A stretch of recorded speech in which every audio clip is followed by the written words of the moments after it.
Hello friends, ये video हम लोग लेकर आए हैं गेस क्वेश्चन को लेकर के। चाइल्डहुड, कंटेम्प्रेरी, इनका गेस क्वेश्चन क्या है। सिद्धार्था यूनिवर्सिटी के स्टूडेंट का एग्जामिनेशन होने वाला है 17 जुलाई जो है प्रपोज डेट दिया गया है। डेट शीट अभी नहीं आया है और आप लोग जो है हमसे इंपॉर्टेंट क्वेश्चंस मांग रहे हो। तो मैं चारों पेपर का जो 4 पेपर आप लोग के हैं, सभी के सभी पेपर्स का जो है गेस क्वेश्चन लेकर आई हूँ। आप लोग अपनी तैयारी अपने लेवल से कीजिए, बिल्कुल कीजिए, लेकिन ये जो क्वेश्चंस दिए गए हैं इसको बिल्कुल नहीं छोड़ना, क्योंकि मैंने प्रीवियस ईयर के क्वेश्चंस को देखते हुए इसको बनाया है। तो इसमें से क्वेश्चन 100% रहने वाले हैं, तो इसमें से कोई क्वेश्चन आपको नहीं छोड़ना है। सभी क्वेश्चन का आंसर 4 बजे की क्लास में आपको मिल जाएगा, तो वहां से जो है आप कर सकते हैं। और हम लोग मैराथन क्लास के बारे में भी सोच रहे हैं। अभी टाइम आपको बता दिया जाएगा, बहुत जल्द जो है आपके लिए मैराथन क्लास भी लाया जाएगा। तब तक आप ये इंपॉर्टेंट क्वेश्चंस अपना सिलेक्ट करके एंड कंप्लीट कर लीजिए। चलिए स्टार्ट करते हैं इस वीडियो को। उससे पहले फ्रेंड्स, अगर आप हमारे चैनल पर नए हैं तो चैनल को सब्सक्राइब कर लीजिए, बेल आइकन को हिट कर लीजिए। बीएड के सभी यूनिवर्सिटीज के क्लासेस, नोट्स एंड जितने भी आपके क्वेरीज, क्वेश्चंस रहते हैं, वो सभी चीजें जो है यहाँ से आप लोग के प्रॉब्लम का सॉल्यूशन किया जाता है। तो चैनल को सब्सक्राइब एंड शेयर जरूर कीजिएगा जो लोग भी बीएड कर रहे हैं। चलिए अभी यहाँ पर मैं आपको दिखा दूं सिद्धार्था यूनिवर्सिटी का पहला paper childhood and growing up. इसके इंपॉर्टेंट क्वेश्चन देखो, इंपॉर्टेंट तो मैं आपको बता रही हूँ है ही, लेकिन मैंने इसको मतलब एक गेस किया है कि ये सारे क्वेश्चंस आ सकते हैं। ये आपका चाइल्डहुड एंड ग्रोइंग अप का है। सबसे पहला क्वेश्चन है आप लोगों का, बाल्य अवस्था से क्या समझते हैं, उसकी विशेषताओं का वर्णन कीजिए। देखो स्टेजेस ऑफ डेवलपमेंट जो है ना, जितने भी स्टेजेस है उसमें से बाल्य अवस्था और किशोरावस्था ये दोनों ज्यादा पूछा जाता है। तो बाल्य अवस्था दैट मींस चाइल्डहुड एक बार कर लेना है, एक एडोलेसेंस भी करना है। एडोलेसेंस का भी क्वेश्चन आपको आगे में है। तो इन दोनों को बिल्कुल नहीं छोड़ना है। मतलब हो सकता है कभी कभी कि दोनों पूछ ले, नहीं तो एक तो 100% पूछेगा। तो इसमें करना क्या होता है, इसमें आप डेफिनेशन कर लीजिए, परिभाषा किसे कहते हैं, इसके जितने भी साइकोलॉजिस्ट ने इसकी डेफिनेशन दी है वो कीजिए। विशेषता कर लीजिए, इसके कैरेक्टरिस्टिक क्या है, इसके गुण क्या है वो। नेक्स्ट आपका आ जाता है बाल्यकाल अवस्था, परिवार तथा विद्यालय की प्रभाव की विवेचना कीजिए। चाइल्डहुड में जो है फैमिली, स्कूल या टीचर, इनका रोल पूछता है। चाइल्डहुड में जो है फैमिली का रोल क्या है, स्कूल का रोल क्या है, या फिर जो है आपके टीचर का रोल क्या है। तीनों में से कोई पूछेगा। ज्यादा हमने यहाँ पे रखा है फैमिली और स्कूल, क्योंकि आंसर जब लिखोगे तो फैमिली का एक आंसर अलग आएगा एंड स्कूल एंड टीचर का लगभग एक आंसर आता है, तो इसको आपको कर लेना है।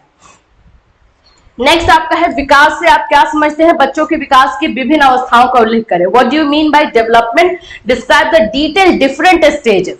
जैसे मैंने बताया कि स्टेजेस आपका रहता है, तो स्टेजेस जितने भी हैं, जैसे आपका गर्भावस्था है, शैशवावस्था है, जिसको प्रीनेटल बोलते हैं, इन्फेंसी है, चाइल्डहुड है, एडोलेसेंस है, इन चारों स्टेजेस को आपको थोड़ा थोड़ा यहाँ पे एक्सप्लेन कर देना होगा। ठीक है, तो ये क्वेश्चन हो गए। नेक्स्ट आ जाता है थ्योरी। आप लोग की थ्योरी, जीन पियाजे की संज्ञानात्मक विकास पर प्रकाश डाले, या जीन पियाजे का नाम नहीं भी दे सकता है, डायरेक्टली लिख सकता है संज्ञानात्मक विकास पर प्रकाश डाले, यानी कॉग्निटिव डेवलपमेंट के बारे में क्वेश्चन आ सकता है। फिर मैंने जैसे बताया कि किशोरों की यानी कि किशोरावस्था में जो है टीचर के रोल के बारे में पूछा गया है। एडोलेसेंस में जो है टीचर का रोल। फिर किशोरावस्था एक संघर्ष तूफान का काल है, स्पष्ट कीजिए। स्टेनले हॉल ने जो है ये स्टेटमेंट दिया है। तो इसमें आपको क्या करना होगा कि किशोरावस्था से आप क्या समझते हो वो लिखना, डेफिनेशन लिखना, एंड किशोरावस्था में बच्चों को कौन कौन सी समस्या का सामना करना पड़ता है, क्या क्या प्रॉब्लम्स आते हैं वो लिखना। क्योंकि जनरली बच्चे जब ये देखते हैं ना कि तूफान कहते हैं और ये कहते हैं, तो इसको लिखेंगे कैसे। लिखना सिंपल है, आपको पहले परिभाषा दे देनी है, ठीक है, एंड दूसरे नंबर पे प्रॉब्लम्स बताने हैं कि बच्चे जो है कौन कौन से प्रॉब्लम्स फेस करते हैं, एंड लास्ट में कंक्लूजन में लिख दोगे कि इसीलिए इसे जो है स्टेनले हॉल ने तूफान एंड संघर्ष की अवस्था जो है कहा है, बस। ठीक, नेक्स्ट आपका आ जाता है 8 नंबर, बालक के सामाजिक विकास में विद्यालय। सोशलाइजेशन से एक क्वेश्चन आप लोग का रहेगा। जैसे कल के 4 बजे की क्लास में मैंने इसीलिए सोशलाइजेशन करवाया कि सोशलाइजेशन से एक क्वेश्चन आप लोग का रहता है। समाजीकरण से आप क्या समझते हैं, सोशलाइजेशन से क्या समझते हैं, ये डेफिनेशन जरूर कर लेना। और सोशलाइजेशन में जो है परिवार का रोल क्या है, मतलब कैसे समाजीकरण बच्चे का स्टार्ट होता है। तो कल वाले क्लास में हमने देखा ना कि सोशलाइजेशन में जो है फैमिली का रोल प्राइमरी होता है, प्राइमरी एजेंसी है family, and then secondary agency जो है आपके स्कूल एंड नेबरहुड है। तो इनको आपको एक्सप्लेन कर देना बस। अब आ जाते हैं माध्य, माध्यिका और बहुलक के मानक विचलन को परिभाषित कीजिए। आपका मीन मीडियन मोड का है ये। अब आ जाइए कंटेम्प्रेरी, जो कि आपका पेपर 2 है, गेस क्वेश्चन है, क्लियरली मैं बता रही हूं। शिक्षा का अर्थ, परिभाषा, विशेषता और प्रकार। कहने का मतलब है कि एक क्वेश्चन जो है आपका एजुकेशन से रहने वाला है, चाहे उसमें आपकी विशेषता पूछ ले या किसे कहते हैं पूछे या टाइप्स ऑफ पूछे। टाइप्स ऑफ एजुकेशन जब पूछेगा तो फॉर्मल एजुकेशन, इनफॉर्मल एजुकेशन दोनों का एक्सप्लेन कर देना है। ठीक है, बस यही करना है, औपचारिक और अनौपचारिक शिक्षा के बारे में। नेक्स्ट आ जाएगा मैकालेज मिनट, ये अलग अलग से क्वेश्चन पूछा जाएगा। Macaulay's minute give a new direction to history. Macaulay के विवरण पत्र ने भारत में शिक्षा के इतिहास को एक नई दिशा प्रदान की है। आलोचना कीजिए, या फिर आप कितना इससे सहमत है वो लिखिए, या बोलेगा कि मैकाले का विवरण पत्र क्या है उसके बारे में बताइए। किसी भी तरीके से क्वेश्चन पूछे, आपको मैकालेज मिनट यानी मैकाले ने जो सुझाव दिया है वही लिखना है।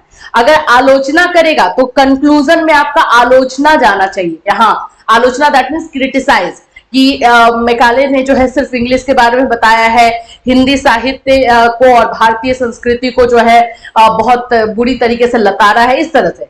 और सपोर्ट कहेगा तो भी लिखना, क्योंकि साइंस को और इंग्लिश को जो है लाना और नए नए टेक्नोलॉजी से हमें ये करना, तो ये सभी चीजें जो है आप करके लिखोगे। पॉजिटिव बोलेगा या निगेटिव बोलेगा, कंक्लूजन में आपका ये इंपैक्ट दिखेगा and the rest of question answer सही रहे, सेम रहेगा। फिर उसके बाद आ जाता है मुस्लिम कालीन शिक्षा की विशेषता। देखो, मुस्लिम कालीन और वैदिक एजुकेशन दोनों में से कोई एक रहेगा। मैं बोलूंगी दोनों कर लेना, लेकिन गेस करने के लिए मैंने मुस्लिम कालीन किया है। माध्यमिक शिक्षा यानी सेकेंडरी एजुकेशन, जिसको कि हम मुद्देलर कमीशन के नाम से भी जानते हैं, मुद्देलर कमीशन एक रहेगा। ठीक है, नेक्स्ट आप लोगों का आ जाता है प्राथमिक शिक्षा की सार्वभौमिकता। यूनिवर्सलाइजेशन से रहेगा क्वेश्चन, कि यूनिवर्सलाइजेशन से आप जो है क्या समझते हो, ये एक क्वेश्चन आपको आ सकता है। ठीक है, सारा गेस किया हुआ क्वेश्चन है। यहां पर अगर आप देखोगे तो आप लोगों का है,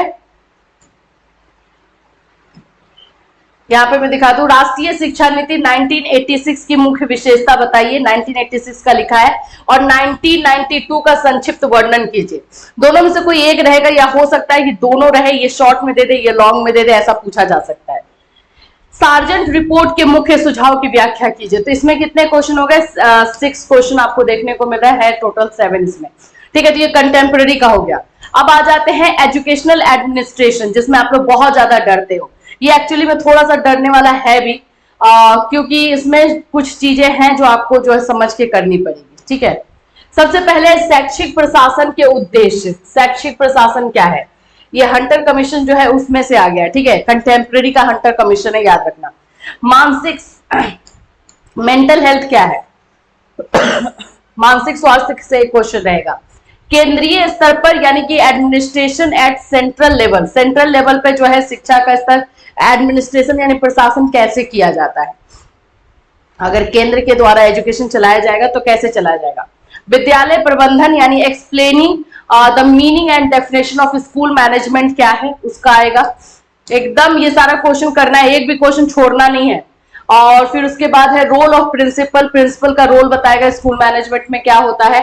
फिर उसके बाद है राज्य क्या है, शिक्षा के क्षेत्र में राज्य के कार्य बताए। शिक्षा प्रशासन के नियम, प्रिंसिपल ऑफ एजुकेशन एडमिनिस्ट्रेशन। तो ये टोटल 8 क्वेश्चन जो है आपका इस पेपर का है। आ जाओ knowledge and curriculum. Knowledge and curriculum में जो आप लोग का है, सबसे पहले तो आपको नॉलेज का एक पूरा पार्ट, यानी कि नॉलेज से क्या समझते हो, सोर्सेस ऑफ नॉलेज क्या है, एंड दूसरा करिकुलम, करिकुलम से आप क्या समझते हैं, ये कैसे बनता है, ये सब। तो पाठ्यक्रम का अर्थ, परिभाषा और निर्माण के मूलभूत सिद्धांत। फिर नॉलेज क्या है, इसके सोर्सेस क्या है, टाइप्स क्या है नॉलेज के, ये। ठीक है, 2 क्वेश्चन यहाँ हुआ। फिर यहाँ पर आप लोगों का जो है, इसमें भी मुस्लिम शिक्षा प्रणाली दिया गया है, मुस्लिम शिक्षा प्रणाली ही करना है। Different concept of education, education के अलग अलग कॉन्सेप्ट क्या है। शिक्षा और दर्शन का संबंध, relation between education and principle, ये क्वेश्चन थोड़ा ज्यादा ही इंपॉर्टेंट है।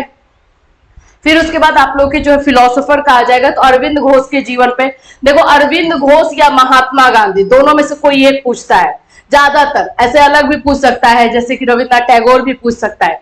तो कम से कम जो है, जो ये है ना, 2 से 3 करके रख लेना, ठीक है। यथार्थवादी शिक्षा के उद्देश्य एवं पाठ्यक्रम, यथार्थवादी शिक्षा के उद्देश्य एवं पाठ्यक्रम जो है वो क्या है। वेदांत दर्शन में शिक्षा के उद्देश्य, पाठ्यचर्या, विधियां, अनुशासन क्या है, वेदांत दर्शन के बारे में क्वेश्चन। फिर उसके बाद आ जाता है आपका भावात्मक एकता से आप क्या समझते हो, ठीक है।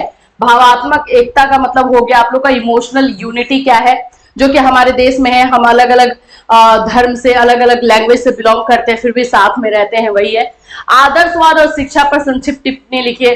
तो आपको इस पेपर में आदर्शवाद और यथार्थवाद 2 चीजें जो है गेस की गई है, दोनों में से कोई एक 100% रहेगा, ठीक है। तो ये सारे के सारे क्वेश्चंस हैं जो कि आपको कर लेना है। सिद्धार्था यूनिवर्सिटी के स्टूडेंट 4 पेपर आप लोगों के हैं बीएड फर्स्ट ईयर में, चारों के चारों गेस्ट क्वेश्चन जो है चारों के चारों का दे दिया गया है। ये पूरा गेस्ट क्वेश्चन कंप्लीट होना चाहिए, इसमें से एक भी क्वेश्चन आपको छोड़ना नहीं है, अगर आप चाहते हो कि आपके अच्छे मार्क्स आए।